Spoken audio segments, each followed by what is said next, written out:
जिस सहोरबा की जमीन शराब कॉडेक्स की बोतलों से पटा हुआ था, जहां की जमीन इस बात की गवाही दे रही थी कि वहां नशाबंदी का मजाक उड़ाया जा रहा था, जहां सिगरेट बिखरा पड़ा था और जहां लोग बता रहे थे कि सिगरेट में गांजा भर के लोग नशा करते हैं, उसी जमीन पर एसएसबी के जवानों ने असिस्टेंट कमांडेंट सुमित कुमार के नेतृत्व में नेपाल के 2 तस्करों को दबोच लिया है।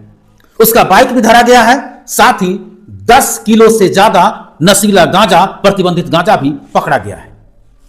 सीधे सीधे शब्दों में कहें तो अभी यह ट्रेलर है, पूरा सिनेमा अभी बाकी है। एसएसबी के जवानों की खुफिया विंग की वहां नजर पड़ चुकी है।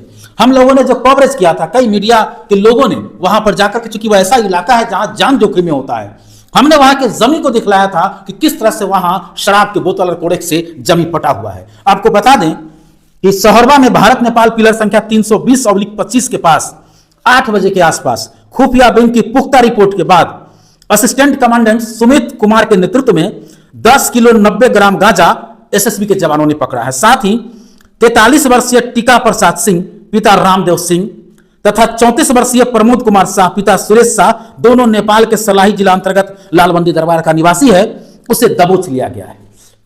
हमने इसलिए कहा कि यह ट्रेलर है, सिनेमा अभी बाकी है, क्योंकि सहोरबा का इलाका, इंदरबा पंचायत का सहोरबा, लालबंदी इंदरबा का इलाका और कन्हौली का भारसर का इलाका, यह तस्करी के लिए मास्टरमाइंड का इलाका माना जाता है। और सीधे शब्दों में कहें तो पूरे बिहार में इतना बड़ा बड़ा तस्कर जल्दी आपको नहीं मिलेगा, क्योंकि एक रात में हजार नहीं, लाख नहीं, करोड़ों करोड़ों की सामान आर पार होता है। और ये नाका के पास पकड़ा गया है, एसएसबी के जवानों ने नाका के पास ही इसे पकड़ा है।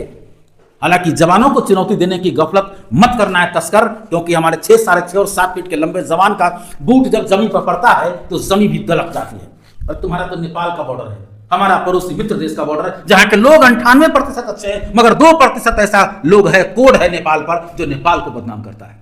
तुम तस्कर ना तो नेपाल के हो ना भारत के हो। और एसएसबी के जवानों ने यहां पर नेपाल के 2 तस्करों को पकड़ा है। इसमें भारत के भी बहुत सारे तस्कर अक्सर इस सीमाई इलाके में काम करते हैं, जो क्रॉस बॉर्डर है, दोनों ही तरफ के तस्कर इसमें शामिल है। लेकिन हम यहां पर चलते चलते भारसर के जिम्मेदारों से भी कहना चाहेंगे कि सूचना आ रही है, तस्करी कैस्टिंग ऑपरेशन के बाद रात को लोगों ने दिन बना लिया है। नेपाल के भी जिम्मेदारों से हमारी बात हुई है और हमने साफ कहा है कि यह वतन अगर भारत को नुकसान देता है तो यह चीन का नाजायज औलाद नेपाल को भी नुकसान देता है। ये वो तस्कर है जिसका दिन, जिसका सूरज पश्चिम से निकलता है, पूरब से नहीं निकलता है। इसका बाप चीन होता है, इसका बाप नेपाल होता है। नेपाल का वो तस्कर, वो माफिया जो नेपाल के भी हित में काम नहीं करता है।